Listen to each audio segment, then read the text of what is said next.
esteja guiando nossos pensamentos e que a sua ação redentora, construtiva, nos conduza e nos leve a bons resultados, como tudo que o Senhor tem feito em nossas vidas, sobretudo neste retiro.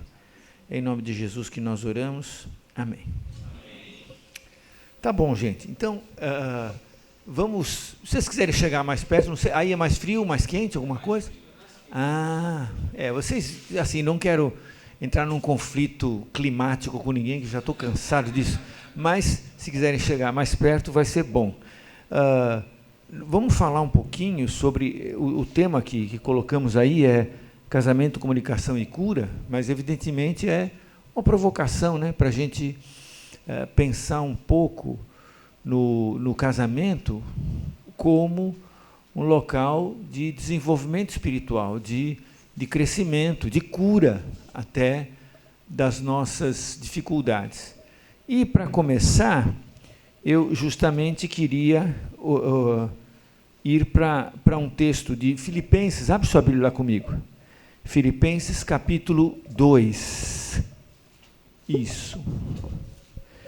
Que fala da encarnação como comunicação. Quando Deus quis se comunicar com os homens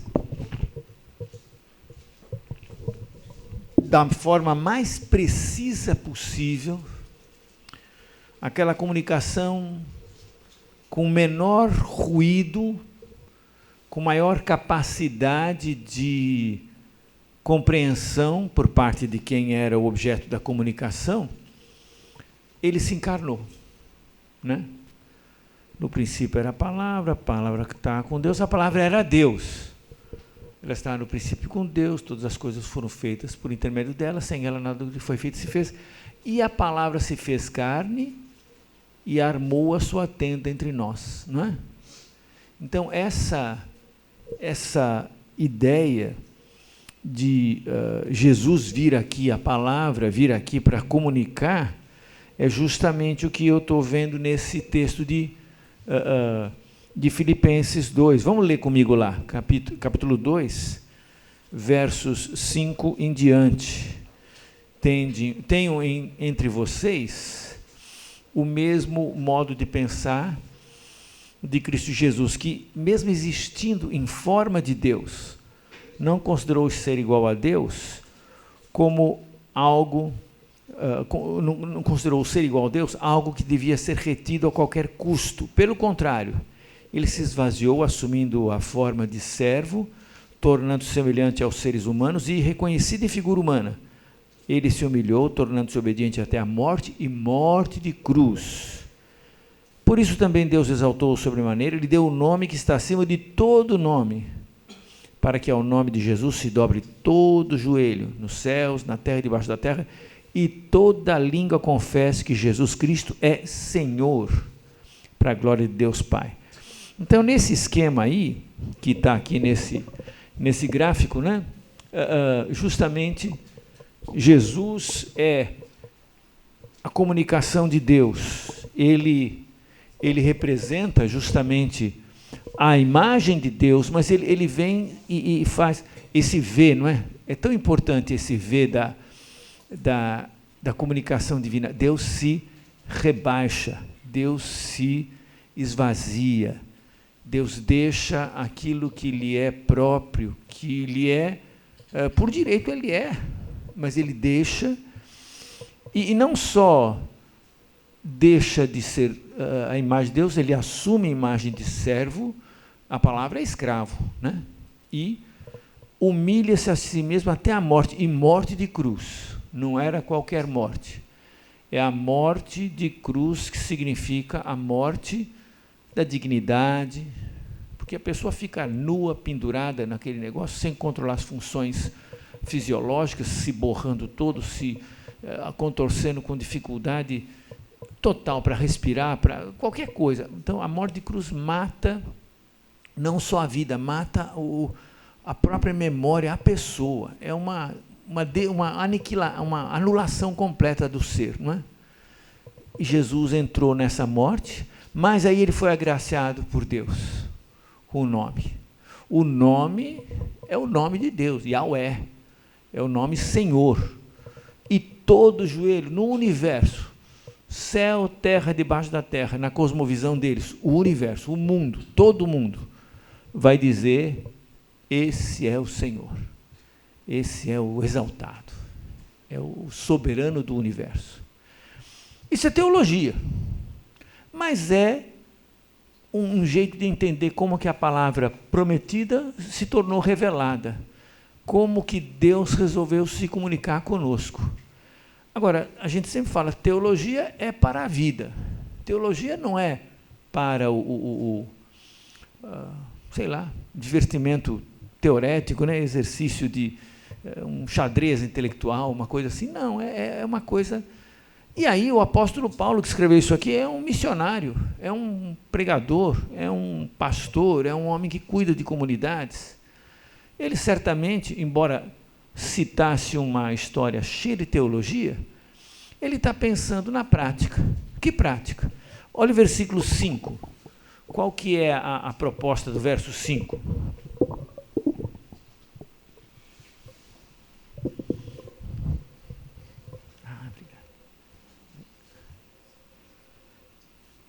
Qual que é a proposta do próprio verso 5, que iniciou essa discussão teológica aqui?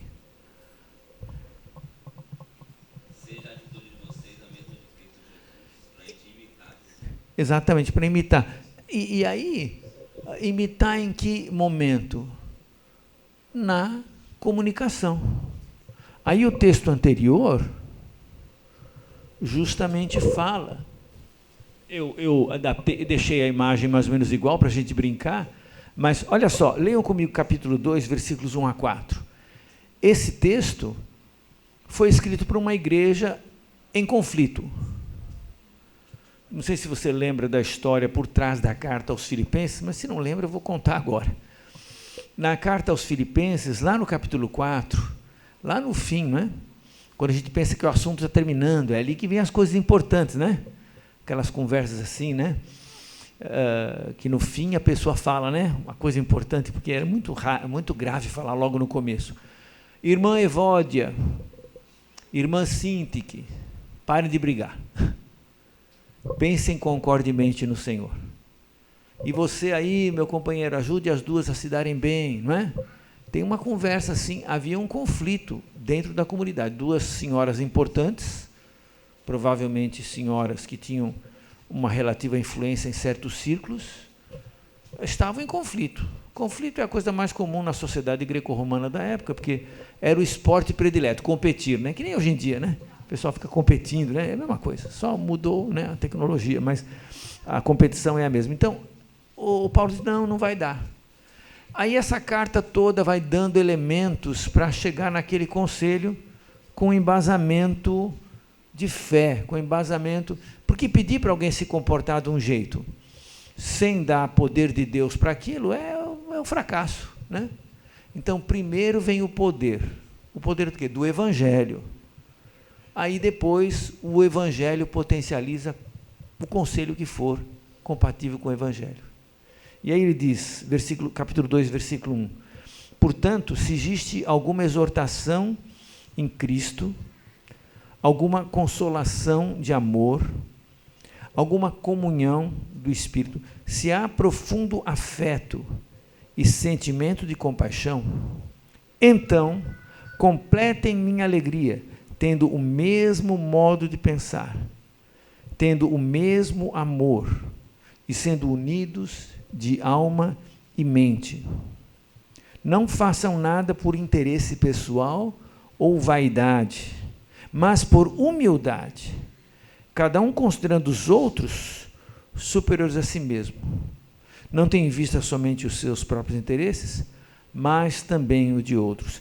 Tenham entre vocês o mesmo modo de pensar de Cristo Jesus, que sendo Deus, se fez servo, se fez homem, se fez obediente até a morte, e morte de cruz. Ou seja, na teologia chama o esvaziamento, né? Kenosis, o esvaziamento, Jesus se esvaziando.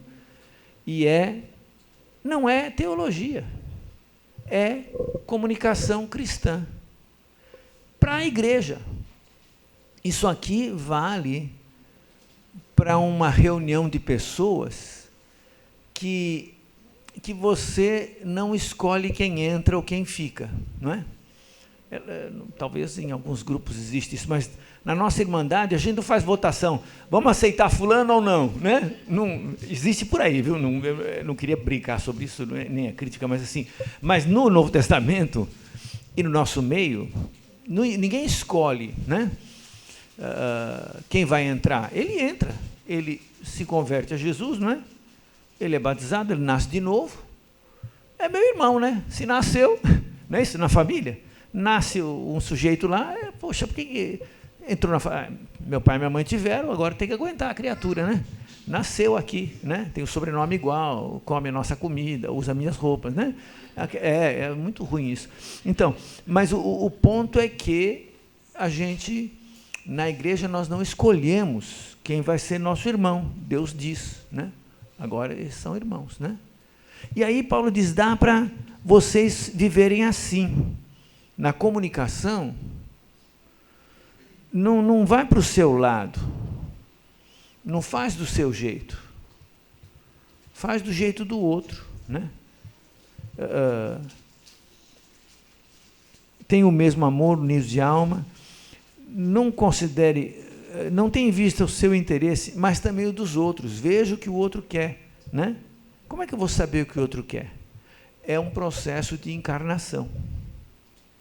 Então eu desço aquela ladeira, né? Eu abandono meus privilégios, né? Para poder participar da demanda ou da necessidade que o outro apresenta. Porque se eu me mantiver lá nos altos céus, com a minha dignidade, que eu tenho os meus direitos, eu não vou me comunicar com a outra pessoa. Como Cristo abriu mão de si para nos entender e se comunicar com a gente, então a comunicação na igreja é assim. Mas eu não queria falar de comunicação na igreja, eu queria falar da comunicação no casamento, né? Então, o casamento tem uma vantagem. Deixa eu ver aqui, quem escolheu o seu cônjuge aqui? Quem escolheu? Não sei se teve aqui casamento encomendado. Não, foram meus pais que escolheram. Não. Então, em outros países do mundo eu não poderia dizer, né? Foi sem querer, que burrada que eu fiz. Isso depois, conversa em casa. Aqui não tem como a gente apagar esse incêndio, né? Então não comece essa história. Mas assim, a casamento às cegas. Então continue usando a venda, né? Se casou assim, continue, porque é assim que vai. Mas o ponto é esse. Você escolheu. Paulo está dizendo isso aqui, complete minha alegria, tem o mesmo modo de pensar, o mesmo amor, unidos de alma, não faz por interesse pessoal, por vaidade. Isso aqui vale para pessoas que você não escolheu fazerem parte da sua vida, não é? A igreja. Isso vale para a gente se relacionar aqui entre nós, desconhecidos que estão unidos numa família de fé, não é? Então, se isso vale para os desconhecidos, eu diria, vale muito mais para o casal que, por bem ou por mal, cuidado em se falar que é mal, né? Por bem ou por mal, se escolheram, né? E decidiram ficar juntos, construir uma família, construir um relacionamento. Então, o pensamento é que comunicação é repetir o processo do esvaziamento, repetir o processo da encarnação, tomar o lugar do outro. Não tomar o lugar que, assim, sai daí, vou tomar o seu lugar, vai para a cozinha que eu vou assistir televisão, né? Assim, tomar o lugar, né, na poltrona. Não, é tomar o lugar do outro no que o outro sente, o que o outro pensa, o que o outro quer, né? Eu quero entender o outro, né? E para entender o outro eu preciso, então, sair do meu pedestal, né? Porque eu estou sempre certo, eu sempre tenho razão, né? Eu estou sempre com uma nítida decisão, mas aí é importante a gente abrir mão de si. E sabe, esses versículos assim, 2, 1 a 4, é o versículo que eu mais usava, porque, sabe, como a gente trabalha com os irmãos, né? Com a congregação, com a igreja, às vezes os casais têm lá uma desavença e vem, Álvaro, linda, podemos falar com vocês? Eu falo, ai, não. Claro, hipocrisia nessa hora, né? Corre solto. Claro, vem em casa. Aí é aquela coisa, né? É lavar a roupa suja, eles estão brigando, né? E a gente fica ali e tal. E, para dizer a verdade, eu não sei o que dizer, né? Porque eu não resolvo nem minhas brigas com ela, né? Como é que eu vou resolver a briga do outro? Entendeu? Meu amigo, eu estou resolvendo as minhas ainda e não resolvi bem, você... Bom, eu não confesso isso, porque senão fica muito mal, né? Eu mantenho a pose. Então, eu leio esse trecho aqui. Eu falo, vou escapar via Paulina, né? A Bíblia ele não vai brigar, né? Se eu falar da minha história, vai dizer, poxa, você é um falso, né? Mas veja, é a sabedoria de Deus. Quando a gente é tolo, aí Deus fica sábio. Quando a gente é muito esperto, aí todo mundo percebe que nós somos tolos, né? Mas aqui não. Aqui eu falo do que o Espírito Santo pediu para uma comunidade e vale para a comunidade mais íntima da comunidade, o casal. Então, ouça, quando eles estão brigando, eu falo assim, olha, não tem visto o que é seu, mas o do outro. Não faça por interesse pessoal, por vaidade. Então, veja o lado dela, veja o lado dele. Tenta ver da perspectiva dele, tenta ver, mas está errado, tal, mas olha, então tenta sair de si, fazer o movimento do ver, de ir lá para baixo, de se deixar o eu e assumir o sofrimento, a dificuldade, para que então o processo redentivo possa acontecer no relacionamento. Então, não é só teologia, não é só doutrina do Cristo, e é verdadeira, claro, mas é a gente repetir o que Jesus fez. Se ele falou, toma a sua cruz e siga-me, aqui é siga-me e toma a sua cruz, né? Lá no fim do processo, a cruz te espera, né? Ir ao ponto de não deixar o eu tomar conta. Então, essa é a base para a gente começar a pensar nessa comunicação como encarnação. E aí, a encarnação comunicante. Posso virar aqui? Deixa eu falar uma coisa. É só uma coisa que eu fico pensando, né? Não sei se eu tenho TOD, transtorno opositor desafiante, que assim quando fala para pensar igual, pensar o que o outro pensa, eu entendo como você tentar entender o que o outro pensa, né? Você levar em conta. E mesmo que haja opinião diferente, os dois estão tentando entender o lado um do outro e um vai tentar se colocar no lugar do outro e, às vezes, por exemplo, eu não consigo ter a mesma opinião que o Álvaro, mas eu entendo que para ele é tão importante. Então, nós vamos, né? Eu não concordo, eu tenho outra opinião, mas eu entendo quanto que é importante para ele e eu vou apoiá-lo. E a mesma coisa, o contrário. Ele não entende por que isso é tão importante para mim, mas eu estou dizendo para ele que é, né? E ele pode não entender, mas ele fala, não, se é importante para você, eu te apoio. Então, os dois estão pensando a mesma coisa. Então, não precisa ter a mesma opinião, sentir a mesma coisa, mas o sentimento é de que vamos lá, nessa direção juntos, né? Não é você indo e eu, de má vontade, estou indo junto. Não, eu estou te apoiando. E se der errado, deu errado para os dois. Você escolheu, mas eu te apoiei, né? Então, eu penso só nessa ideia. E aí, no próximo slide, eu vou emprestar essa frase que Rivaldo trouxe, que eu acho que faz muito sentido assim, para o casamento e tem feito muito sentido no nosso casamento, né? Que é no casamento oferecer um ambiente confiável para a restauração da pessoa. Então, o Rivaldo mostrou num slide quando e se, no decorrer da vida, encontra um ambiente confiável, regride ao estágio de dependência e, se recebe cuidados adequados, retoma seu processo de amadurecimento, deixando de lado as defesas. Então, o casamento é uma oportunidade para a gente se cuidar de uma forma mais profunda. Eu sei que tem muitas demandas no casamento. Juntar dinheiro para comprar casa, para sustentar, pagar as contas. Aí, quando vem filhos, criar os filhos, procurar a escola, dar conta.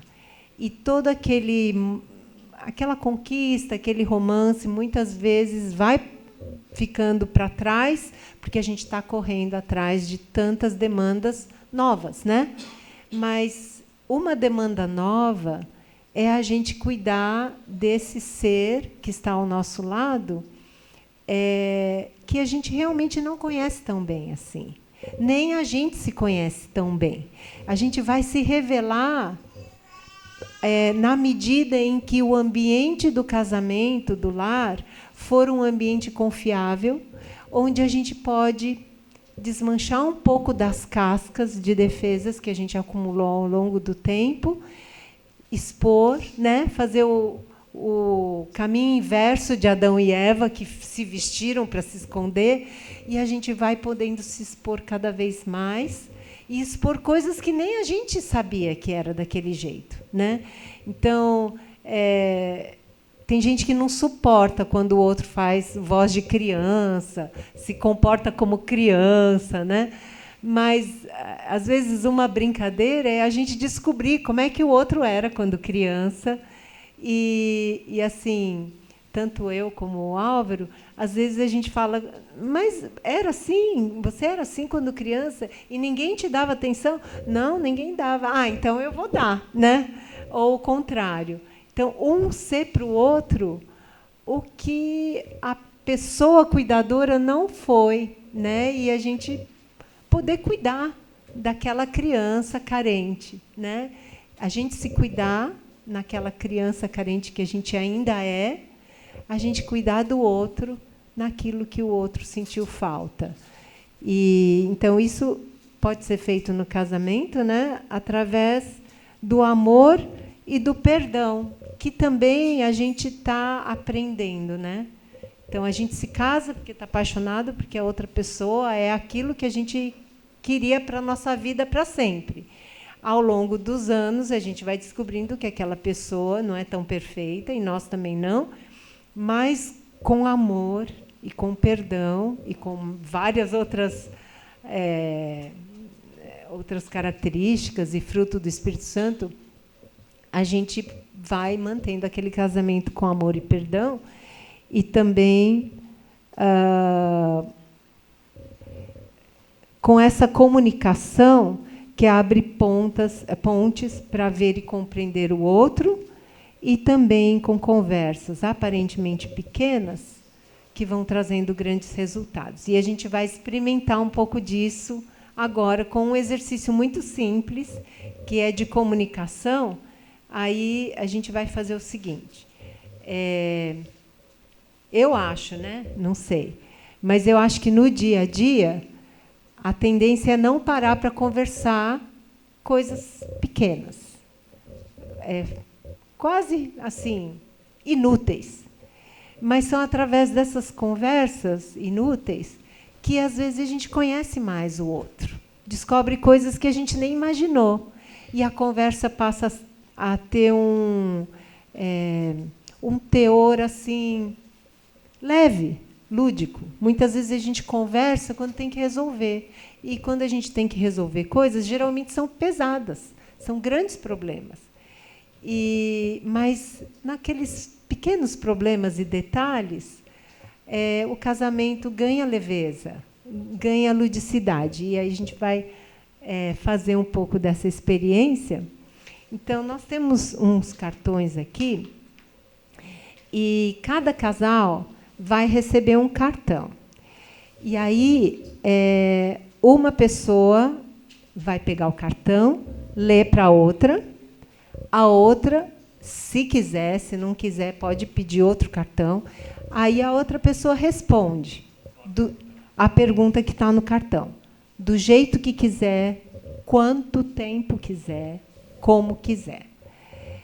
A outra pessoa que está ouvindo vai ouvir como? Em silêncio, olhando nos olhos com atenção, apoiando, concordando. A pessoa pode falar o que quiser e o que está ouvindo vai ouvir com aceitação, com apoio, assim, acenando com o rosto, que está acolhendo, né? E não vai interromper, não vai completar, não vai falar o seu lado, até a pessoa que está falando falar, pronto, é isso. Aí levanta a mão e o cartão vai ser trocado, e daí é a vez do que falou fazer a pergunta para o outro que não falou. Outra pergunta, né? Se vocês quiserem responder aquela pergunta que um respondeu, em casa vocês comentam e falam. Mas nesse exercício, quando trocar, vocês vão receber outra pergunta para outra pessoa responder, e a pessoa que está ouvindo vai ouvir em silêncio, sem completar, sem se assustar, né? E sem corrigir. Eu estou falando sobre não se assustar e corrigir, porque uma das perguntas, né, que uma vez uma pessoa recebeu, falou, se você pudesse fazer uma viagem para o mundo todo, cite 3 pessoas que você gostaria de levar. Aí a pessoa citou 3 pessoas e não estava a outra pessoa incluída. E a pessoa que estava ouvindo teve que, assim, né, ouvir e achar interessante. Aí depois o que aconteceu, eu não sei, né? Mas esse é o exercício, a pessoa poder ter liberdade de dizer qualquer coisa, o que ela quiser. Porque aí você vai descobrir por que você escolheu a sua mãe, o seu tio e a sua prima, né? Em casa, né? Aí a pessoa vai explicar. E aí você vai ouvir e vai falar, poxa, nunca imaginei, tudo bem, né? Está na cabeça da pessoa, né? Quem sou eu para dizer, você não devia pensar isso? Então, é isso, tá bom? Então, não tem tempo, cada um no seu tempo responde quanto e o que quiser. Quando terminar, levanta o cartão e a gente vai trocar, tá? Acho que sim. Tá? É mais ou menos isso que eu falei. Alguém tem uma dúvida? Alguém quer fazer uma pergunta, fazer um comentário antes da gente começar?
Já era.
Aí a gente vai finalizando. Quem está falando pode terminar no seu tempo.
Quem quiser devagarzinho, voltando à posição original, mais próximo aqui, se quiser, né? Sem nenhuma, de novo, nenhuma luta climática, mas...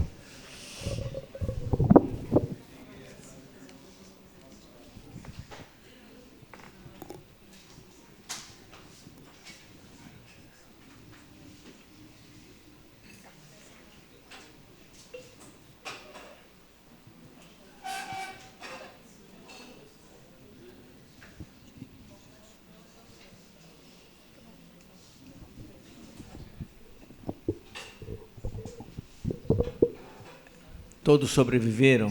Ninguém vai ouvir aquela frase, em casa a gente conversa. Espero que não. Se você tiver uma coisa assim, lembra, o Rivaldo ainda está aqui até quarta-feira. Por favor, faça um trabalho intensivo, não é? Para ninguém... Hã? O pior é se foi o Rivaldo que escutou em casa 24. Se o caso foi o Rivaldo, está muito mais séria a questão. Como disseram para Jesus, médico, cura-te a ti mesmo. Como é que vai ser? Não tem jeito. Vai ser muito... Aí eu não tenho solução. Eu posso ler o livro de Lamentações, não é? Mas assim, vai ser muito... Então tá bom. Agora é a gente conversar um pouquinho, né? Tá aqui. Olha, 3 perguntas aí. O que foi difícil e sempre como se sentiu? Até porque isso é uma chave importante para a gente, em todos os nossas conversas esses dias aqui, né? Isso se enfatizou. Como é que você sentiu? O que foi fácil? Como você se sentiu? E o que foi bom? Porque senão a conversa... O que foi difícil? Falar. Difícil. Ouvir. O que foi muito bom. Aquela conversa... Acabou a conversa, né? Não, aí não vai a lugar nenhum. Não é bom para você, não é bom. Diga, fala do que você está sentindo, né? Aí você até depois já tem a fantasia para a festa de hoje à noite, né? Os sentimentos, não é isso? Né? Então vamos lá. Pois não. Aliciana, pode?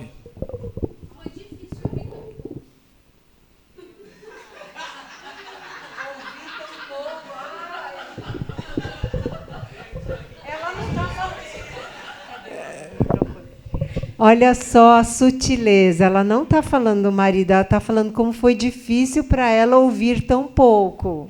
Mas aqui nós temos 2 questões em minha defesa. Peguei perguntas que ela fez, perguntas bem objetivas. Algumas perguntas bem objetivas. E segundo, ela tem um olhar terapêutico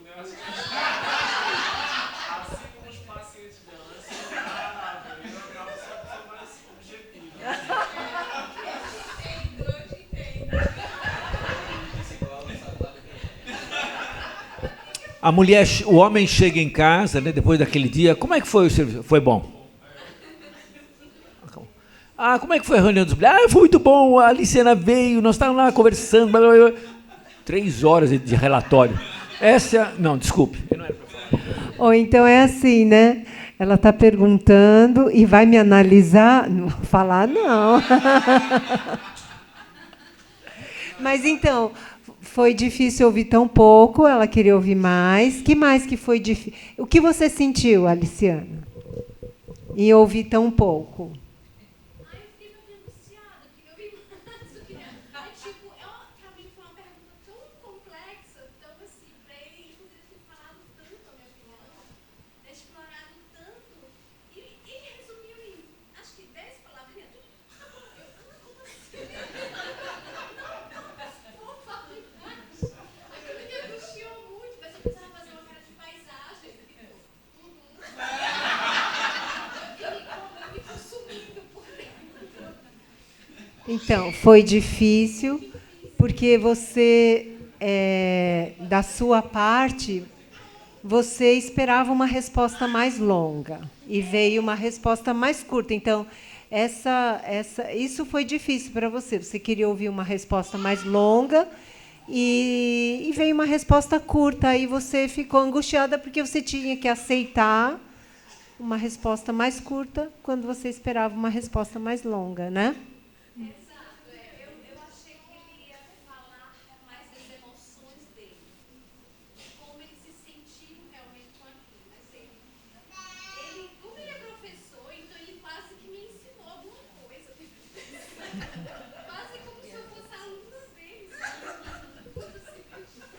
Mas tá bom. Aí cada um. Mas legal. Então, o que foi difícil foi ouvir tão pouco quando esperava ouvir mais. Isso gerou uma angústia, assim, né? Alguém mais? O que foi difícil e qual? O que foi difícil e como se sentiu? Eu só queria, com relação à Luciana, falou que Pedro falou 10 palavras, e já é muito, porque normalmente eu ouço falar 1 ou 2 palavras. Ele falou 10 e falou muito. Não, mas então, vamos lá. O que foi difícil para você e como você se sentiu no exercício? No, eu vou responder só uma brincadeira à parte. No caso, na verdade, não sei se eu pularia, porque nosso caso foi, o sea, porque foi fácil, porque assim, tipo, não foi difícil, para nós, o sea, tipo, primeiro ele perguntou e respondi, depois eu perguntei e respondi, não foi? Então, assim, foi fácil porque é algo que a gente, o sea, a pergunta que tocou para a gente é algo que a gente já sempre falava e concordava. Então, tipo, agora veio a pergunta e algo que, como que a gente sempre se falava, então a gente se sentiu bem, porque foi como uma reafirmação, já falo por mim, né? Reafirmação daquilo que a gente sempre falava, né? Em casa. Não sei se falava. Então não teve nada difícil para você. Não foi difícil esse exercício para você. Não foi difícil. Tá legal. Porque já estava, é como que tipo, eu perguntei, ele respondeu aquilo que a gente sempre fala. Legal. Então você está respondendo o segundo item aqui. Como você se sentiu? Porque foi fácil. Como você se sentiu? Eu me senti bem, mais segura. Bem, segura, legal. Eu acho que sim, fazendo uma réplica que estava falando.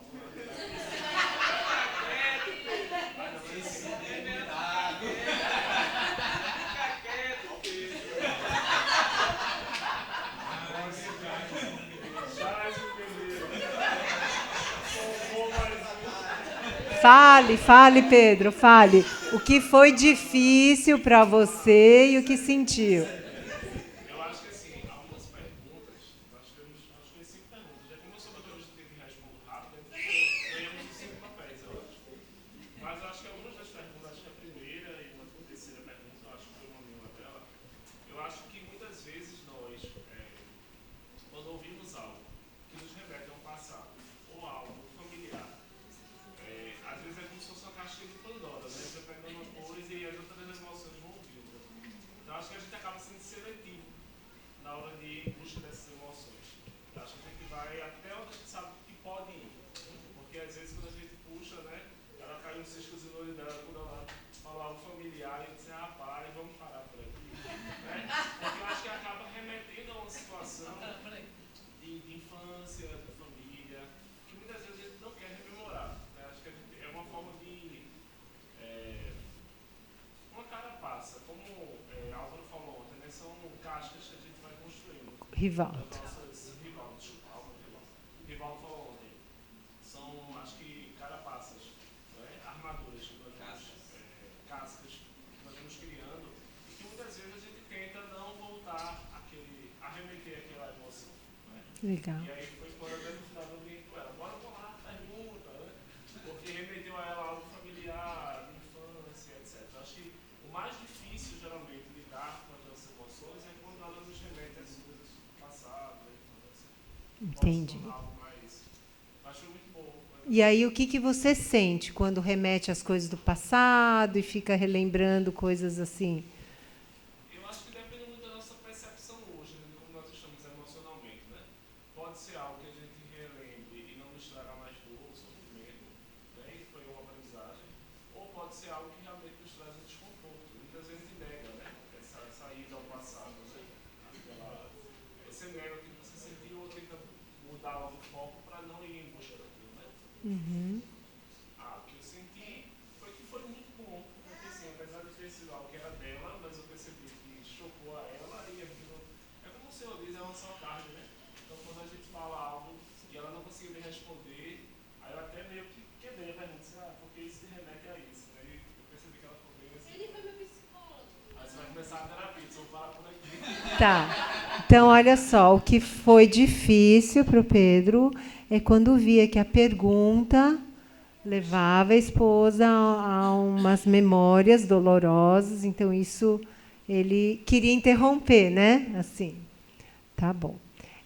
Quem mais? Pode ser o que foi difícil, sentimentos, o que foi fácil, sentimentos, o que foi bom. Pode falar. O que foi difícil é que uma das perguntas era fale sobre um dos dias mais felizes da sua vida. A gente tem 12 anos juntos e o dia que ele lembrou não me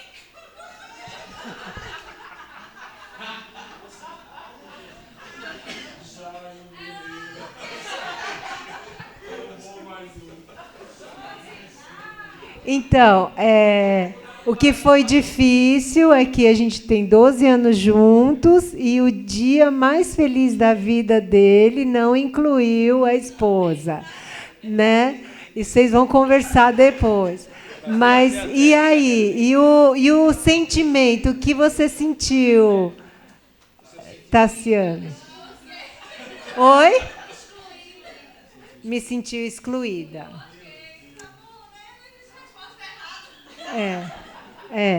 Isso mesmo. Então, tá vendo? São conversas tão aleatórias, mas tão coisas, detalhes, mas a gente está reparando quando o outro está se emocionando. Aí a gente não quer, né? Não quer que o outro sofra, tal.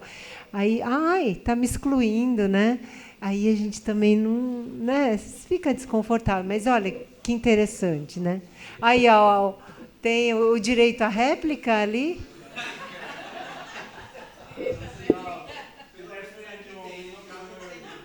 Como é que é? Não ouvi.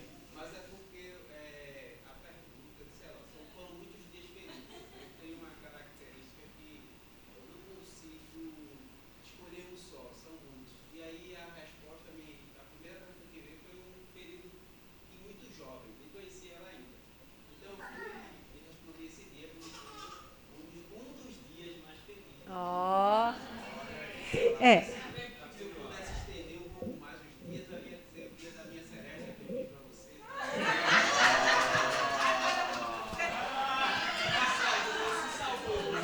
Gente, olha, é bem bacana, a gente está rindo, está brincando, né? Mas a gente começou a fazer disso uma prática, né? A gente está gostando de marcar a hora para sair de casa, tomar um cafezinho que a gente podia tomar em casa para poder conversar um pouquinho esses temas aleatórios, né?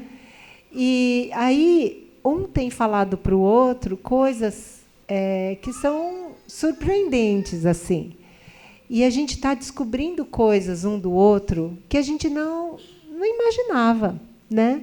Como que uma coisa feriu, como que uma coisa deu tanta alegria. Fala, poxa, mas é assim? Mas em que sentido que aquele dia foi tão feliz para você? Ah, porque eu me sentia assim, eu era jovem, podia isso, aquilo. E como é que a gente pode reproduzir isso hoje, né? Essa alegria.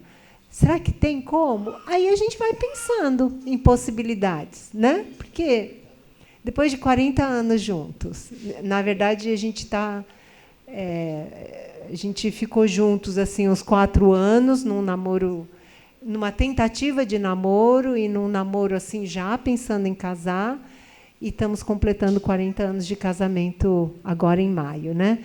Então, e nosso casamento sempre foi assim de um ouvir o outro, tentar entender. Mas aí você veja, né? A gente fica descobrindo coisas que nunca imaginou do outro. E é bom, é uma descoberta boa, né? Eu queria que todos os momentos felizes da vida do Álvaro me incluíssem. Mas ele já era uma pessoa antes de casar comigo, né? E eu quero conhecer esse outro lado também, né? Então, é uma oportunidade muito boa que vocês estão tendo de se ouvirem, né, e de trabalhar isso. Os dois se tornam um. O negócio do casamento, ouviram falar disso, né? 2 se tornam uma só carne, né? Mas é difícil ser a outra carne, não é? A gente quer que a nossa carne que seja a carne. Mas a carne do outro também é carne como a carne, né? O que eu quero dizer é que no processo de comunicação, de casamento,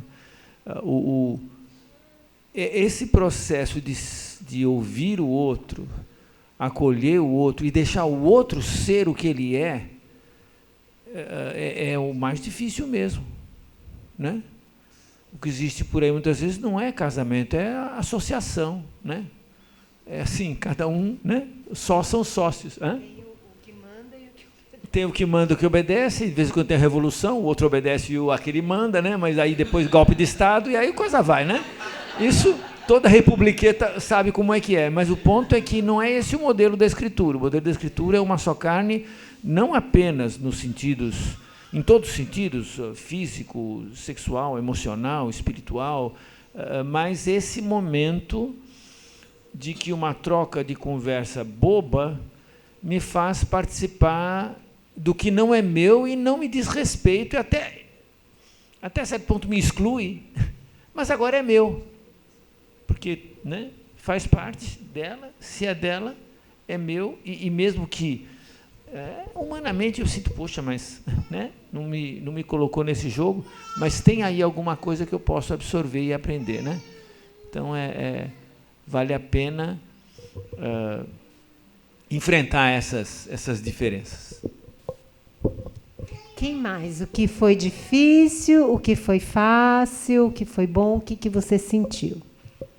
No primeiro, antes de falar, eu queria esclarecer, porque tem alguns irmãos que quando falam, eu acho muito engraçado. Então não é que eu estou rindo da situação. Por exemplo, Pedro, então nós observamos quando Pedro falou, uma queixinha para mim foi engraçado. Quando falou a Rebeca, quando eu fico rindo assim, não é que del problema, sino de la forma que Pedro fala. Ontem, por exemplo, foi a costela quebrada. Então são coisas que isso eu queria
Deixa eu ver se eu entendi o que você quis dizer. A sua forma de demonstrar amor pelo Alessandro é cuidando dele. Às vezes, aparentemente, como se fosse uma mãe. Você gosta de cobri-lo, cuidar dele quando ele está doente, se despedir dele quando ele está indo embora para trabalhar. Essa é a sua forma de mostrar amor. Orando juntos. E você se sente bem com isso. Ótimo, porque você quer. E você já perguntou para o Alessandro se ele aceita, se ele gosta, ele aprecia essa forma de você demonstrar?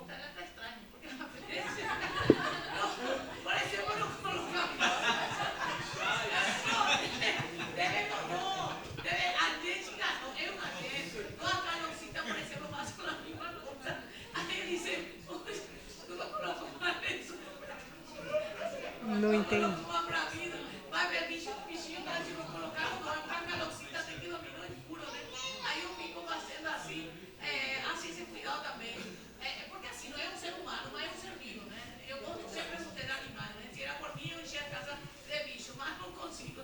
Então, coloquei o pego e assim, e aí ele pergunta, oxe, eu não colocava, por exemplo, eleições, eu falei, a veces, ahora a veces esqueço, não é que esqueço, sino que a veces... Então, olha só, eu acho que você está demonstrando um jeito seu de amar. Alessandro aceita o seu jeito. Talvez ele seja diferente, ele vai demonstrar o amor dele de outra forma. E se você gostaria que ele demonstrasse de outra forma, você pode falar. E se ele quisesse que você demonstrasse o seu amor de outras formas também, ele também pode falar. E assim vocês vão ficar unidos, um aceitando o jeito do outro, né? Entendendo que essa é a forma de vocês se amarem, cada um de um jeito, e aceitando o jeito um do outro. E não tem nada de errado nisso, né? Não sei se é mais ou menos por aí. Não, mas ele fala, o sea, assim, eu, por exemplo, um pouco assim, porque tenho algumas, não sei se se chama mais, por exemplo, Maria, né? Eu, por exemplo, não deixo, porque eu tenho um jeito de colocar, assim, eu prefiro eu mesma, né? Consigo também um jeito que eu boto fazer, tipo, não deixa que eu vou fazer tudo. Ai, porque eu tenho já um jeito, né? Então, e ele disse, não vai que eu vou fazer, não, se eu sentar aí assim, tá futebol que eu faço. Ou seja, para mim é melhor ele sentar ali de futebol e eu fazer, porque eu tenho um jeito, isso vou chata também, que eu quero do meu jeito, então para mim é muito melhor eu fazer e deixar que ele tenha o que eu faço, né? Então, Mas ele quer fazer, ele sofre e ele faz uma vez, mas... Entendi o que você está falando, Karina. Eu acho que, realmente, em termos práticos, muitas vezes é mais fácil a gente fazer as coisas. Eu me entendo, né? Às vezes eu quero uma coisa, eu sei como executar aquela tarefa e eu mesma faço. Mas, num casamento, muitas vezes, a gente recua um pouco no meu jeito de ser para acolher o jeito do outro. Né? Quem é mãe sabe como é que é isso. Eu gosto da cama bem arrumada. Aí a gente começa a querer treinar os filhos. E a gente fala, olha, filho, você estica a cama assim. E o filho estica a cama assado. E a gente aceita. Porque se for para eu arrumar a cama do jeito que eu queria, ou eu vou brigar muito com o filho, ou ele nunca vai ser aceito no jeito dele de aprender a esticar a cama, que talvez chegue no ponto que eu queria. Talvez não, talvez nunca vá chegar. E quando a gente entra num casamento e tem essa parceria, a comunicação envolve você dizer, olha, eu gostaria assim, eu tenho esse jeito, e gostaria que você fizesse desse jeito. Aí a outra pessoa vai escolher se quer fazer do seu jeito ou não, se vai tentar ou não. Mas se ele tentar, tiver a boa vontade de querer fazer aquilo que você está pedindo, ele vai fazer do jeito dele. Mesmo que ele se esforce em fazer do seu jeito, vai ser do jeito dele. E a gente pode dizer, não, então fica aí, não quero, é possível, porque eu quero a tarefa dessa forma, ou eu posso dizer, tá bom, porque eu quero a sua presença perto de mim, mesmo que você faça de um jeito um pouco diferente do que eu queria. É uma escolha, né? Então, por exemplo, vou dar um exemplo. Eu gosto da presença do Álvaro. Às vezes, ele na cozinha, querendo me ajudar, ele atrapalha, né? Mas aí eu falo, Álvaro, você pode pôr a mesa enquanto eu estou terminando aqui? E ele põe a mesa bem. Eu preciso cortar essa acelga, essa folhagem. Então, eu peço ajuda naquilo que eu sei que ele vai fazer bem, que eu não vou brigar.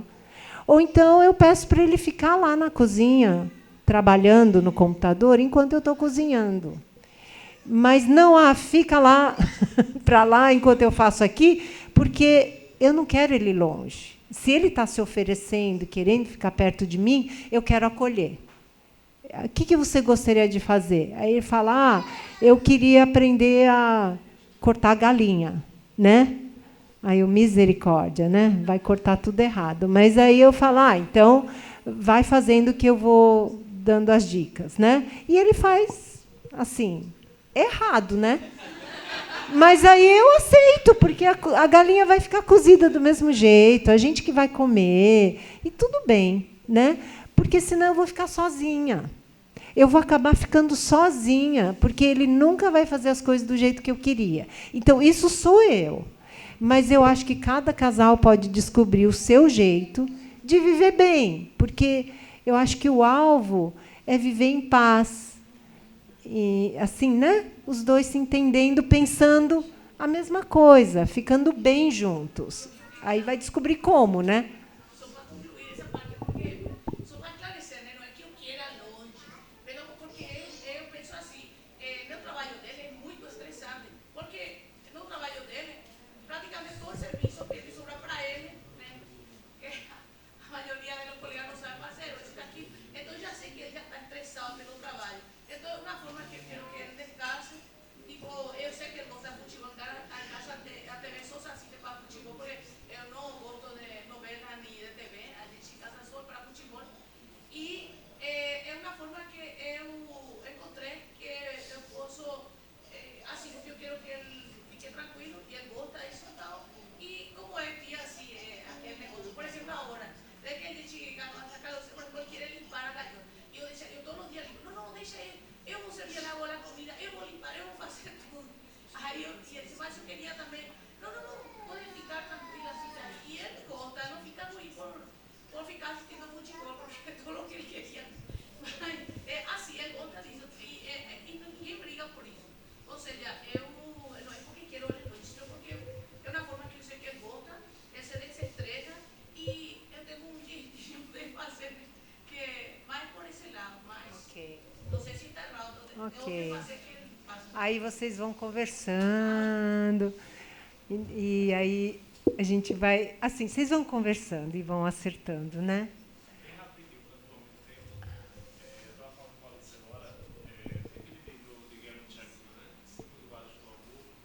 E a gente leu o livro há um tempo atrás e a gente percebeu que as nossas linguagens eram bem diferentes. A gente viu gostado enquanto representatividade do que é o amor, era o oposto praticamente do que ela gostava. E eu acho que uma das coisas que a gente aprendeu, precisamos cada dia mais aumentar, é a comunicação do casamento, né? Eu acho que essa vida moderna da gente é tão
você tem um casamento. E aí, como a Álvaro falou, né, bateu em casa, e aí como foi o trabalho? A mulher passa meia hora falando, relatando todos os problemas, né? E a gente não foi bom. E ali a comunicação acaba, né? Então essa comunicação é muito importante em todos os relacionamentos. Acho que no casamento cada vez mais. E quando vem os filhos, essa comunicação fica mais deficitária ainda, muitas vezes. Porque você chega em casa, é tanta demanda com relação à casa, aos filhos, que se você não tiver cuidado, o casamento fica em segundo plano, a relação, né? Fica em segundo plano. Porque às vezes o casal vai falar sobre como foi o dia do filho, as necessidades dos filhos, a necessidade da casa, e a gente vai se perdendo enquanto casal. Para finalizar, uma das coisas que a gente tenta, quando possível, é sair só. Porque quem é pai de criança pequena é muito raro conseguir isso. A gente tenta um dia assim, a sogra dá uma ajudinha, minha mãe, no caso, não, minha sogra dá uma ajudinha, mas a gente queria sair só e tentar ter esse tempo de qualidade, tomar um cafezinho e colocar os papos bem triviais, assim, coisas do dia a dia em ordem, porque isso a gente não consegue, porque as demandas são muitas. E assim, eu acho interessante o ponto assim, como você estava falando no início sobre. Ah, desculpa, tem alguém para falar? Não, pode falar, depois a Alicia. Sobre se colocar no lugar do outro, né? E às vezes a gente esquece assim, são duas pessoas onde cada um traz uma carga familiar. Então, vamos lá que o jeito é que a cama esteja arrumada assim, cada coisa no lugar. Aí o outro não é. É de todo jeito. Se pegar aqui, coloca ali, coloca lá em cima, coloca lá embaixo. Então vai existir esse conflito, né? Então eu acho muito importante assim, a gente poder, quando existem os conflitos, eu tento fazer isso, às vezes consigo e às vezes não, é a gente pensar que o outro está trazendo uma carga familiar. Então ele está trazendo os costumes daquela família, né? Os hábitos, o próprio pensamento, que seria muito bom quando a gente se tornasse cristão e tudo apagasse, né? É zero. Então aqui, agora só o evangelho, então cada um já sabe como fazer, mas não é assim, né? Esses conflitos eles existem exatamente por essa questão. Cada um é um ser individual, particular, né?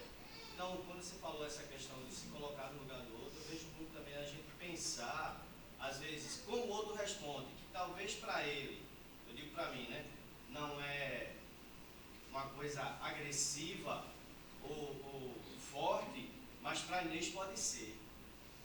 E aí é interessante a gente explicar. E o outro entender no sentido assim, se eu estou falando a verdade, é claro que eu estou falando a verdade. Então, eu acho que a parte de sensibilidade, de conhecer o histórico da família, né? Como eram seus pais? Como é que sua mãe colocava a sua comida? E talvez que a sua comida era quente, para você tem que ser fria.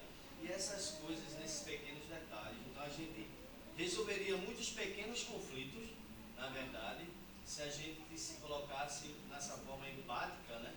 Mas entendendo que assim, exatamente como você falou, talvez o arrumar da cama que você deseja não vai ser da mesma forma que o seu filho faz, né? E você se sentir bem, assim, você pode incentivá-lo a deixar a casa, o seu quarto organizado, da maneira dele, porque ele também é um ser particular, individual. Ele pode ter o mesmo costume que você, mas ele vai fazer da maneira dele. E muitas vezes a gente quer que seja da nossa maneira. Eu sou muito assim, às vezes, imediatista, né? Quando eu digo, Inês, ó, faz tal coisa, daqui a 5 minutos, Inês fez. A Inês, não. Aí às vezes vem um conflito em mim de, poxa, por que não fez? Mas é o tempo dela, né? E às vezes eu esqueço disso aí. E às vezes não, eu sou lento para pensar. Quando Inês está lá na frente, eu estou aqui nessa parede, Inês está lá fora do cerca. E aí eu fico atrás. Então muitas vezes Inês também, ela não vai ter essa sensibilidade de dizer, poxa, nessa área o William é lento. Então eu tenho que, vem cá, rebaixar um pouco. Eu vejo o Cristo exatamente dizendo isso, ó, eu estou na glória, mas eu me rebaixo para que você cresça, não é isso? Para que você também caminhe junto comigo. Então muitas vezes no casamento falta isso. Eu quero ir, mas o outro, ele está lá atrás, então eu tenho que voltar. Porque não vai adiantar eu estar lá na frente e você estar lá atrás. Onde é que está essa parte de cuidar um do outro, né? esquece desse histórico. E aí eu cobro do outro que ele faça da maneira que eu quero. Né? E aí você fica mal, o outro fica mal e começa esse pequeno conflito que na verdade se torna depois grande. Aí um dorme do lado, outro dorme do outro, e depois o coração, e aí, eu errei, eu fui que errou, quer pedir perdão. Mas eu vejo Deus sempre dizendo, ó, o mais forte é aquele que vai lá e pede perdão primeiro. Independente se está certo ou não, né? Para poder voltar à harmonia. Porque assim, para mim, família, família é muito importante. E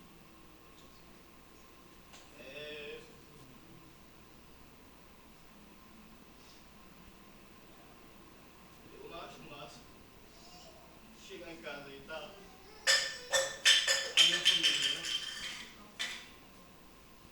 E às vezes mesmo meu pecado eu provoco uma desarmonia. Isso me sinto mal. Mas eu vejo o quanto Deus ele me chama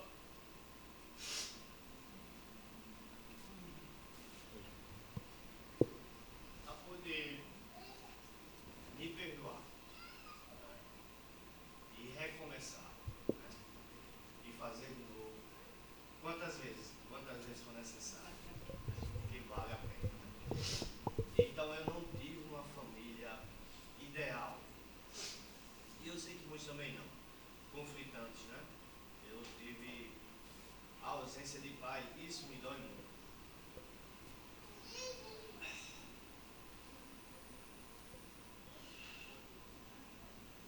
E é difícil poder lidar com isso, né? Mas eu entendo o seguinte, que Deus ele nos coloca numa nova vida, né? Numa nova linha pelo qual eu posso fazer tudo diferente. Mas só que eu ainda trago a minha carga, a carga da minha família, né? Então, poder lidar com isso não é fácil, porque não é apenas isso na nossa vida. Tem todas essas demandas aí, como o Pedro falou, né? É trabalho, é filhos, é escola, é conta para pagar, é N coisas. Então, eu acho o casamento uma coisa incrível, ao ponto que, assim, Deus, ele pega você de um jeito, digamos, rude, e dá dentro do casamento para você ser lapidado, transformado, né? Mas essa transformação, ela vem do seguinte sentimento: você precisa se permitir ser podado por Deus, né? A poda, né, que eu estava compartilhando com os irmãos, ela é uma oportunidade de crescimento. Você, quando poda uma árvore, ela vai crescer melhor, mais vigorosa, com frutos melhores. E quando não, ela pode ter uma tendência de cair, ficar úmida demais, ter doenças. Então você vê que Deus nos dá a oportunidade. Então eu trago esse ponto que muitas vezes nós esquecemos: o histórico do outro, a vida do outro anterior, antes de casar com você, né? Então vai ser um processo que talvez seja 20, 30, 40 anos, e que talvez nos 40 anos você pegue ainda na mesma coisa, você fale na mesma situação, né? E aí o ponto: como é que está seu coração de aceitar o outro? Quer dizer, eu entendo que você age assim, ou você fala assim, pelo contexto que tem, mas eu também tenho que expressar que essa forma, ela também não me ajuda. Então eu vejo que muitas vezes faltamos isso, a conversa, né? O que a gente tinha antes, que era assim, os pratos limpos, de podermos sentar e conversar um pouco. Isso praticamente acabou. E aí eu fico parando, poxa, o que é que está acontecendo, né? É a minha falha como liderança, como marido, como cristão? Aí vem esse ponto que ontem a gente conversou, né, na aula, sobre a culpa. O peso da culpa em nós, ela é muito grande e pode fazer com que a gente não enxergue, não se aceite. E Deus quer tirar essa culpa, né, essa grande pedra, e dizer assim, ó: amanhã é um novo dia. Pense diferente.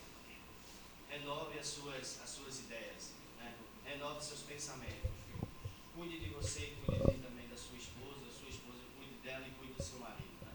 Então veja essa oportunidade. Mas eu só trago esse ponto, dentro desse contexto aí, sobre isso. E às vezes a gente esquece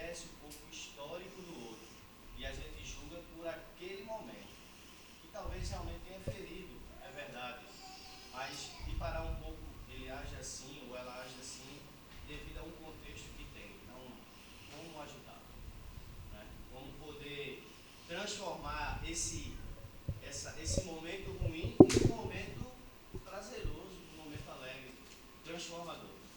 Só esse ponto. Obrigada.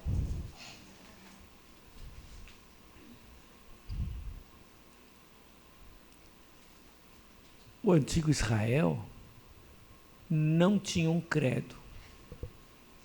Não tinha uma fórmula de fé. Creio em Deus Pai, Todo-Poderoso, creio em isso, creio... Não é assim que funcionava. Perguntava para o israelita, no que você crê? Ele dizia, ele contava uma história. Nós éramos escravos no Egito. Nós fomos violentados no Egito. Nós fomos massacrados no Egito. Mas Deus nos tirou de lá com um braço forte, com mão estendida, e nos trouxe para essa terra. A fé de Israel é a confissão dos atos salvíficos de Deus na história. Era assim que eles falavam da fé deles. Fé cristã não é confissão num credo, é a confissão dos atos salvíficos de Deus na história por meio da cruz. Deus me amou, enviou o Filho dele e me tirou desta história, destas histórias que nós temos, com pais ausentes, com violência, com questões que falam, o que eu estou fazendo aqui? Por que me puseram no mundo? Enfim, todo tipo de questão. Mas o que o cristianismo faz, a grande graça e beleza, é porque essa história vai terminar bem. O que Deus faz é pegar a nossa história torta e fazer ela ficar reta e chegar lá no trono da graça. Então, as nossas histórias são ruins. Não conheço ninguém com história boa. Quando você achar alguém que tem história boa, conversa com ele, você vai descobrir que é só a foto do Facebook. Nem mais tem Facebook, agora é o que? Instagram. Sei lá, não sei o que é mais, eu já estou meio atrasado. Mas a história torta é Deus que vai endireitar. Então, assim, a gente fica triste de ver a inadequação da gente em face dos alvos ideais de família, quando eu trato mal a MEI, né? Quando eu me torno uma pessoa egoísta e eu nego tudo que creio e que confesso, e aí eu vejo a minha história e minha trajetória, né? E vejo que meu pecado tem raiz, né? Mas Deus vai podando, vai arrumando e o fruto bom virá. Deus, especialista em endireitar as histórias. E a história torta vai terminar bem. E a gente participa do processo, desse processo da confissão dos atos salvíficos de Deus na história, confessando a todo momento essa ação de Deus na nossa vida. E a comunicação do casal, embora seja muito instrumental para o casal funcionar bem, ela é muito mais profunda. Ela chega no ponto da gente perceber, olha, só estamos aqui porque Deus existe mesmo, né? Qual a prova que Deus existe? Nosso casamento. Nosso casamento é a prova que Deus existe e está ativo, não se aposentou, porque é um cuidado atrás do outro, né? Então, assim, só dizer que esse seu sentimento, eu acho que todos compartilhamos. Eu me identifico com a sua emoção, suas lágrimas, mas lógico, me congratulo com a sua coragem de falar e me congratulo com a sua fé de esperar o Deus que poda, que arruma, porque o resultado vai ser uma beleza. Deus há de ser glorificado, né? Acho que é Aliciane e depois Sandra. Aliciane e Sandra.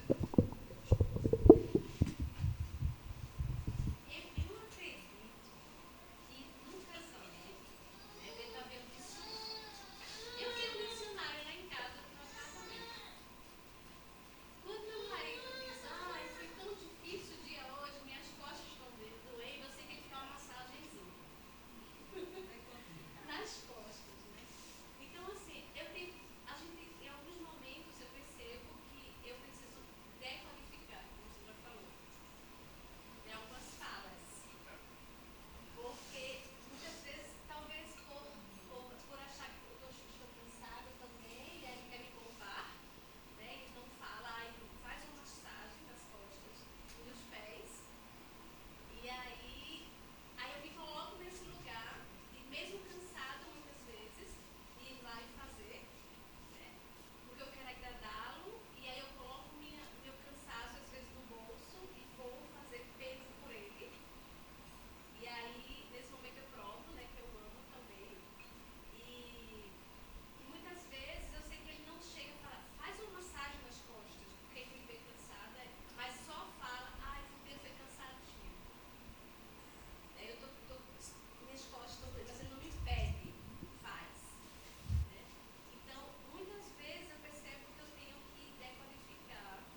Obrigada, Aliciana. Sandra? Quando a gente fez em trio, né, o exercício, que o nosso marido não está no momento aqui, mas o momento, né, o que foi bom, eu pensei que foi bom para mim agora, foi lembrar o dia do meu casamento. A pergunta veio para mim, né, o melhor dia da minha vida, e eu falei, eu acho que não tenho dúvida que foi aquele dia, né, foi o dia, assim, que eu acho que não tinha nem um pingo de tristeza no meu coração. Naquele dia eu não tinha nada, nenhuma preocupação, nenhuma sombra de tristeza, de nada, estava tudo tão bom, tão maravilhoso. Eu me lembrei. Concordo. Eu vi. E eu lembrei, né, que a gente recebeu vários conselhos, né, de muitos irmãos antes da gente casar, foi ajudado por Zé e Gleide, né, que acompanharam a gente, e também de Mozart e Maria, que são lá da igreja, fizeram os estudos, e um deles, eles prepararam a gente da seguinte forma, né, o começo é mais difícil. Os piores anos são os primeiros. Eu estava lembrando disso, pensando em Rivaldo e Juliana, que estão nos primeiros anos, né? E eu me assustei, eu falei, como assim? Vai começar ruim? Vai começar errado? A gente vai começar sofrendo, né? E eu comecei o casamento pensando assim, tem alguma coisa errada nisso que eles falaram. Eu estou muito feliz, eu estou muito feliz. Só que aí a gente está fazendo 16 anos, fizemos 15 anos de casado, né? E eu fui vendo como isso foi verdadeiro na nossa experiência, né? E eu espero que seja ainda mais, né? Que a gente tenha lá os 50 anos, 60, e sejam melhores do que é hoje. Porque aí é uma percepção minha, né? Eu acho que a gente tem uma expectativa muito grande do outro no começo. E aquele tempo do namoro é tão pouco para conhecer a pessoa e você tem uma ideia, às vezes, fantasiosa do que vai ser a relação, do que esperar do outro, né? E isso vai criando conflitos de coisas que não, eu achava que você ia fazer isso, aí eu entendi que você falou aquilo. E aquilo vai criando aquele estresse, assim. Então eu fui vendo, assim, me deixou feliz que, com o tempo, a gente vai criando, assim, uma aceitação de quem o outro é. O acolhimento da fraqueza do outro. Eu acho que isso é a coisa assim, é Deus que ensina a acolher a fraqueza do outro. Eu acho que é a coisa mais importante, se eu pudesse dizer. O que faz, qual é o milagre de Deus que faz a gente ainda estar casando? É ter entendido que eu tenho que acolher o outro na fraqueza do outro. Não é só nas virtudes, nas coisas boas, mas assim, a gente quer mudar a fraqueza, a gente quer consertar o outro. E vai dar errado se a gente fizer isso. Se não tiver o acolhimento da dificuldade, esse é o meu marido, Marcelo. Ele é essa pessoa. Se eu vou amá-lo, eu vou aceitá-lo. Eu vou acolher na sua dificuldade, na sua fraqueza. Se ele vai ser transformado é por Deus, não é por mim. E eu acho que isso é uma coisa tão poderosa, assim, e que a gente aprende ao longo da vida e vai levar a gente para o perdão, e vai levar a gente para a celebração, porque eu só posso celebrar a vida dele e o nosso casamento se eu aceitar a pessoa que ele é. Todo, fazendo o que ele faz, sendo quem ele é. Eu acho que isso é uma coisa assim, que me faz ficar feliz hoje, né, e pensar na esperança que o Gonzalo falou, né, que os últimos anos sejam os melhores, né, que a gente vá aprendendo isso e vá sabendo que quanto mais a gente acolhe, respeita e perdoa, mais a gente constrói uma relação que tem futuro, né, que pode realmente assim curar, né. Gente, olha, uma fala foi mais preciosa que a outra. Obrigada a todos. Eu acho que dá para a gente ter aprendido bastante. Zé Ricardo vai querer falar ainda. E a questão do amor e perdão, né, que Sandra está ressaltando, o quanto que a gente vem com a bagagem, o quanto que a gente vai fazer o que dá a partir de agora para Deus ir construindo a nossa história, né? Lembrar que nem toda conversa é para resolver, às vezes só para ouvir, para conhecer um ao outro, né? E é tão bacana quando, como a Sandra pontuou, a gente pode ouvir e aceitar o jeito do outro, como ele sente, como ele pensa, como ela sente. aquela ideia de, quando vai falar um com o outro, né? Descrever a situação, que é incontestável, como eu me senti, como eu gostaria que fosse. Só. Não vou dizer o que você devia fazer, o que você fez. Aí o outro vai ouvir, vai falar, entendi, como você viu, como você se sentiu, o que você gostaria. Eu vou ver o que eu posso fazer sobre isso. Ou eu vi dessa forma, eu enxerguei a situação dessa outra forma, eu me senti dessa outra forma. Eu gostaria que fosse, que acontecesse isso, isso, isso. E a outra pessoa vai falar, né, obrigado por ter falado, e eu vou ver como é que eu posso colaborar nessa situação. E não precisa resolver. Cada um vai tentar fazer o melhor que pode. Cada um vai tentar ser Jesus para outra pessoa. Vai ser a encarnação de Jesus. Eu não tenho que dizer como é que você tem que ser para mim. Eu vou ver como é que eu posso ser Jesus para você. Né? Eu, na minha relação com Deus, que é mais importante do que a relação com o marido, eu me comprometo a tentar ser Jesus para essa pessoa com quem eu me casei. Então, a gente, né, vai ainda saborear tudo que foi falado aqui e com essa esperança, né, de se comunicar para mostrar amor, para perdoar, para ser como Jesus, cada um do seu jeito, né? E acho que a gente vai ouvir o Zé Ricardo, você vai fechar, né? Pode falar, Zé Ricardo. Eu achei muito fácil. Primeira pergunta, eu falei, isso é a pergunta que se faz? Perguntou se eu era bonito.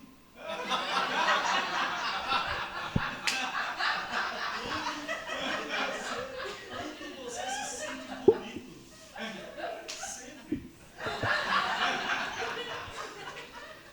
Vai perguntar para a Cleide, diga para ele assim, tu estás tão bonita hoje, ela vai dizer, eu sou sempre. Fácil. As coisas mais difíceis é quando me remete ao passado, aí fica mais difícil. Seu primeiro emprego, ótimo, mas o meu patrão era carrasco. Eu sonhei com ele até um dia desse. Até que eu orei para Deus e disse assim, Deus, eu quero me libertar desse rapaz, o Senhor vai me ajudar. Porque foi trauma sério, era trauma mesmo. Toda semana eu sonhava com ele. Eu pensei, eu tinha que sonhar com Jesus. Era horrível. Eu acordava revoltado, né, meu filho? Aí eu dizia, Cleide, por favor, ora aí, ora comigo, porque agora eu vou ter que me libertar, vamos se unir, porque esse cara aqui tá duro. Aí eu orei, eita, eu tive um sonho tão bom com ele, eu compartilhei com ela. Cleide, me libertei, foi bom. Um dia, meu. Então, assim, a comunicação entre nós, a gente é muito diferente. Você pensa que eu e Cleide, tem 33 anos de casado, tal, também. É muito diferente. Cleide é o oposto que. Eu não sei como, foi Deus que uniu aqui. Com certeza. E é Deus que faz a gente ficar junto. Agora, uma coisa que existe muito, principalmente nos momentos mais difíceis, eu acho que é isso que acontece, a reparação e a restauração é o perdão. Mas se é algo, é o amor, lógico, né, em primeiro lugar, e o perdão. Porque errar, nós vamos sempre errar. E vamos errar tentando acertar, inclusive. E vamos errar. Agora, a essa predisposição, a gente precisa ter Deus, que Deus tem conosco, que é de perdoar sempre. Recomeçar, dar oportunidade um ao outro. Porque nós não somos perfeitos. Então, somos duas pessoas, de família diferente, biologicamente diferente. Então, é um universo diferente um do outro. Então, a gente precisa muito de esforço. Por isso que a palavra de Deus diz assim, esforcem-se para viver em paz. Então, não é fácil viver em harmonia.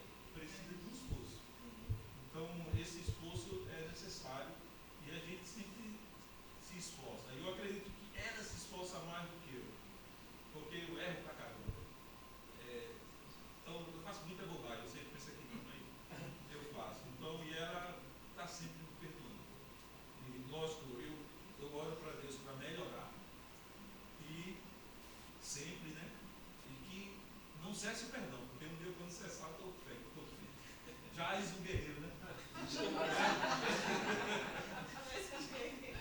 Mas aí a comunicação também é algo muito fundamental, porque eu via que as brigas que aconteciam entre eu e Frei eram uma coisa tão pequena, rapaz, às vezes, era má entendimento, a falta de perguntar, o que você quis dizer quando falou isso? Porque eu entendia tudo o contrário, e saía irritado no trabalho, ou fazer alguma coisa e ficava com raiva, até que eu perguntar, e às vezes o que ela queria falar era completamente diferente do que eu deduzi, do que eu entendi. Então, até nisso eu tive que aprender a perguntar. Perguntar como ela se sente com o que eu falei, a perguntar se ela entendeu o que eu falei, como soou para ela o que eu falei, porque às vezes, acho que o inimigo fez isso lá no início do Éden, né? Mudou a coisa, fez com que, para ter um mal entendido ali, né? Não. Então, acho que conosco não vai ser diferente. Então, isso ajudou muito a gente a poder entender o outro mais, perguntar o que sente, gosta. Um dia eu cheguei muito feliz para dar umas flores para a Cleide, mas eu não entendi a linguagem de amor dela, era aquele chocolate.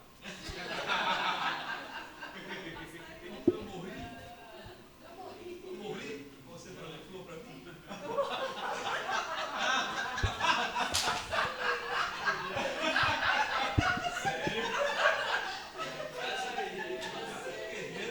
Agora já sei.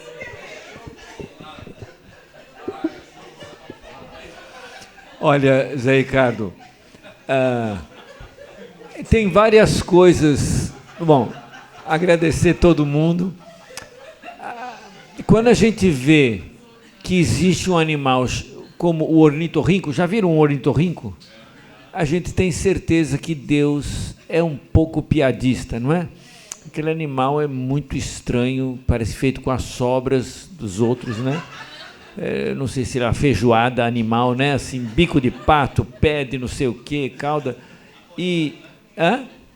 É ovíparo, mas é mamífero. Misericórdia, como é que pode? Então, quando a gente pensa no ornitorrinco, a gente pensa, Deus tem senso de humor, né? E o casamento, eu acho que faz um pouco de parte do bom senso de humor de Deus, porque ele juntou sempre a gente sempre fala os opostos se atraem, a gente fica brincando com esse lugar comum, mas é verdadeiro esse lugar comum. Até porque o processo de atração, de cortejo, enfim, a gente gosta no outro do que a gente não tem, não é? É por isso que a gente detesta o outro depois, né? Porque é tão diferente, não é isso? É tudo errado. Então, assim, mas a diferença, eu lembro que nós tínhamos conhecidos que um casal, amigo nosso, muito amigo, eles eram muito iguais. Não eram como vocês, não, que são tudo diferentes. Eles eram padrão, o mesmo padrão, parece que foram feitos na mesma máquina, prensado igual, marido e esposa, né? Mas eles tinham uma dificuldade de acolher quem era diferente, entendeu? Quando você é muito igual, os outros não entram no seu padrão, você não está pronto para acolher o que Deus vai trazer. Eu acredito nesse negócio de cegonha que traz as crianças, traz sempre errado, traz para casa, esse filho aqui não faz, como é que veio aqui, não é o meu jeito, não é jeito, de onde veio isso? Deve ser a cegonha, aquela história deve ser verdadeira, a criança sempre vem errada, não é a encomenda certa, mas o casamento também é assim, a gente está sempre e eu acho que é para o desenvolvimento integral do ser humano. Se a gente fica só com o que a gente gosta, o egoísmo reina, né? A necessidade de sair de si, acolher o diferente, com amor e se colocar a serviço dele, considerar o outro superior a si, é maturidade, é assim que se cresce, né? Então, quando eu quero só do meu jeito, do meu gosto, como eu sou, como eu gosto, criancice, né? Nós estamos ficando infantilizados. Quando a gente consegue ver a beleza do diverso, o valor do diferente, né?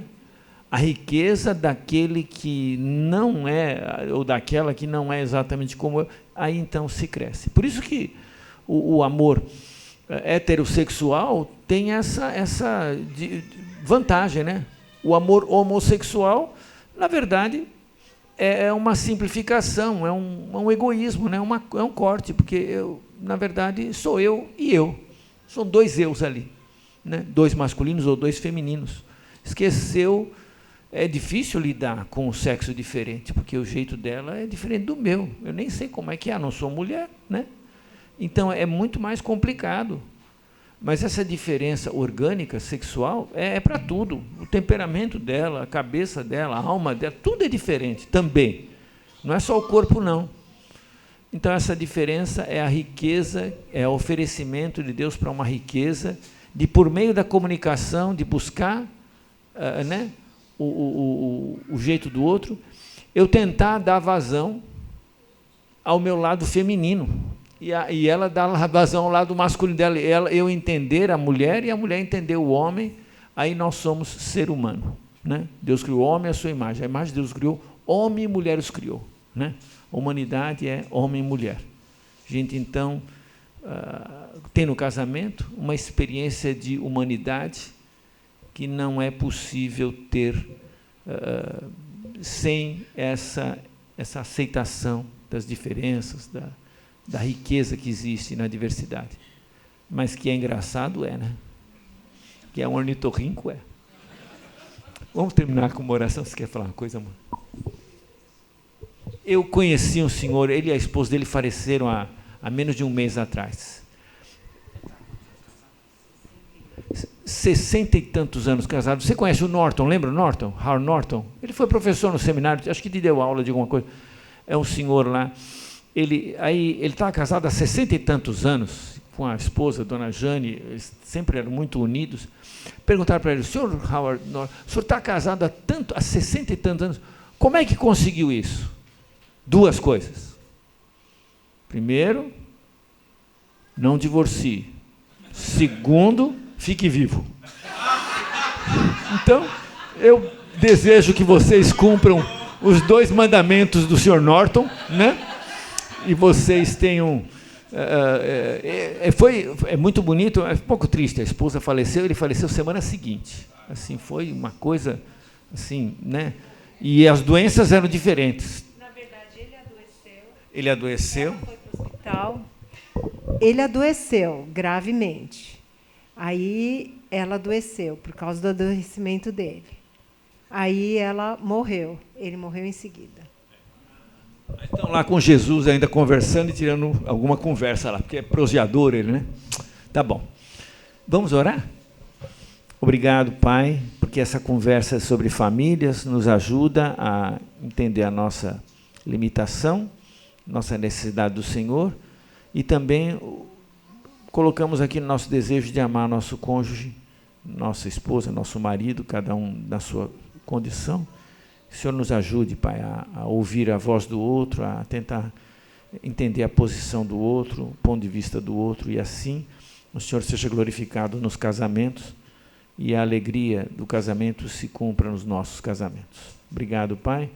Graças te damos em nome de Jesus. Amém. Obrigado, Bruno.